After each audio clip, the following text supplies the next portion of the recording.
በአውሮፓና በባህር በበለጸገች ሀገር ውስጥ በነፃ መማር በየወሩ ኪስ ገንዘብ እየተከፈላችሁ የመኖሪያ ቤትና የጤና መድን ተሸፍኖላችሁ የነገ ህይወታችሁን ማሳካት ብትችሉስ?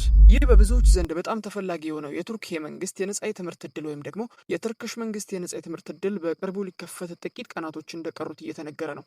ብዙ ተማሪዎች መረጃዎችን ቀድሞ ስለማይደርሳቸው ወይም አሞላሉን ስለማያውቁ ብቻ ይህ ወርቃማ እድል ሲያመልጣቸው በተደጋጋሚ ተመልክቻለሁ። በዛሬው ቪዲዮአችን ይህን ስኮላር በትክክል ምንድን ነው፣ ማንን ይመለከታል፣ ምን ሰነዶች መሙላት ያስፈልጋቸዋል፣ እንደዚሁም ተመራጭ ለመሆን ምን ማድረግ አለባችሁ የሚሉትን በዝርዝር ልናይ ነው።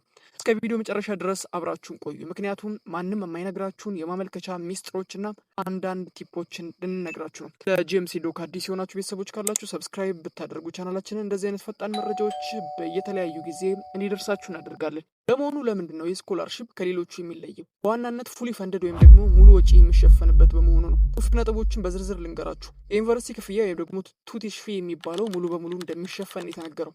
የወር ስፔንድ ወይ ደግሞ መንዝሊ ስፔንድ ለባችለር ለማስተርስ እና ለፒኤችዲ ተማሪዎች በየወሩ የኪስ ገንዘብ ይከፈላል። ምን የተባለው የመኖሪያ ቦታ ወይም ደግሞ አኮሚዴሽን በነፃ የመንግስት ዶርም እንደሚሰጣችሁም ተነግሯል። የጤና ዋስትናን በተመለከተ ወይም ደግሞ ሄልዝ ኢንሹራንስን የህክምና ወጪያችሁ የተሸፈነ በመሆኑ የአንድ ዓመት የቱርክ ቋንቋ ትምህርታችሁን ከመጀመራችሁ በፊት ቋንቋውን በነፃ ትማራላችሁ ተብሏል። የአውሮፕላን ትኬት ለመጀመሪያ ጊዜ ስትሄዱና ትምህርት ጨርሳችሁ ስትመለሱ ትኬት ይቆረጥላችኋል። ይህም ብቻም አይደለም፣ ይህ እድል ለሁሉም የትምህርት ደረጃ ክፍት መደረጉም ጭምር ነው የተሰማው። አንደር ግራጁዌት ወይም ደግሞ ለባችለር ዲግሪ ተማሪዎች 12ኛ ክፍል ውጤታችሁ ጥሩ የሆነና እድሜያችሁ ከ21 በታች ቢሆን እንደሚመረጥ ነው የተነገረው። እንደዚሁም ፖስት ግራጁዌት ደግሞ ለማስተርስ እና ፒኤችዲ ለማስተርስ ከ30 ዓመት በታች እንደዚሁም ለፒኤችዲ ደግሞ ከ45 ዓመት በታች ቢሆን ተመራጭ ነው። የትምህርት ውጤትን በተመለከተ ጂፒኤ ለዲግሪ ተማሪዎች ከ70% እና ከዚያ በላይ ሊሆን እንደሚገባ ነው የተነገረው። ለጤና ሳይንስ ተማሪዎች 90% እና ከዚያ በላይ፣ ለማስተርስ እንደዚሁም ፒኤችዲ ከ75% እና ከዚያ በላይ ውጤታችሁ ቢሆን ተመራጭ እንደሆነ ይነገራል። እንደዚሁም አሁን መዘጋጀት ያለባችሁ ሰነዶች ምን ምንድን ናቸው የሚሉትን በዝርዝር እንመልከት። እንደነ ፓስፖርት ወይም ደግሞ መታወቂያ፣ ፓስፖርት የታደሰ ቢኖራችሁ፣ እንደዚሁም የቅርብ ጊዜ ፎቶግራፍ፣ እንደዚሁም ባዮሜትሪክ ዳታዎችን ያሟላ መታወቂያ፣ እንደዚሁም የብሔራዊ ፈተና ውጤት 12ኛ ክፍል ወይም ደግሞ የዩኒቨርሲቲ ትራንስክሪፕት ሊኖራችሁ ይገባል። እንደዚሁም ሌተር ኦፍ ኢንተንት ወይ ለመማር እንደምትችሉ የሚያመለክት ደብዳቤን ማዘጋጀት የሚኖርባችሁ ሲሆን እንደዚሁም ሪኮሜንዴሽን ሌተር ወይም ደግሞ ከመምህሮቻችሁ ከትምህርት ቤታችሁ የምታጽፉት የድጋፍ ደብዳቤ እድላችሁን ከፍ ያደርጋል። እንደዚሁም በዚህኛው እይታችን በሺዎች የሚቆጠሩ ተማሪዎች ባመለከቱበት ሁኔታ ውስጥ እናንተ እንዴት ነው መመረጥ የምትችሉት የሚሉትን 3 ዋና ዋና ነጥቦችን እንንገራችሁ።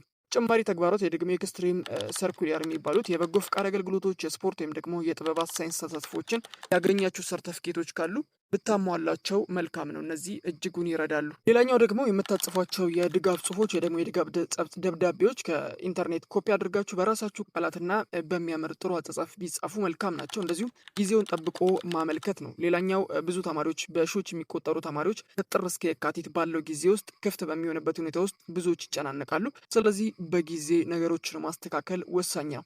እስከ መጨረሻው ቀን ድረስ መጠበቅ ጥሩ አይደለም፣ ምክንያቱም ሲስተሙ ሊጨናነቅ ስለሚችል። ሌላኛው እንግዲህ ህልማችሁን ለማድረግ ይህ ትልቅ በር ነው። ማመልከቻችሁን በይፋ ሲከፈት እንዴት ስቴፕ ባይ ስቴፕ መሙላት እንደሚቻል ሌላ ቪዲዮ እንድሰራላችሁ ከፈለጋችሁ ኮሜንት ላይ ፓርት 2 ብላችሁ ጻፉልኝ። የመረጃ ለጓደኞቻችሁ እንዲደርስ ቪዲዮን ሼር አድርጉት። እንደዚሁም እንደዚህ አይነት ጠቃሚ መረጃዎች እንዳያመልጣችሁ ደግሞ ቻናሉን ሰብስክራይብ ብታደርጉ። ለማንኛውም ጥያቄ ኮሜንት ላይ ከስር ማስፈር ትችላላችሁ። እንደዚሁም ሀሳብ አስተያየት ካላችሁ ኮሜንት ላይ አስፍሩ እያለን ሰላም።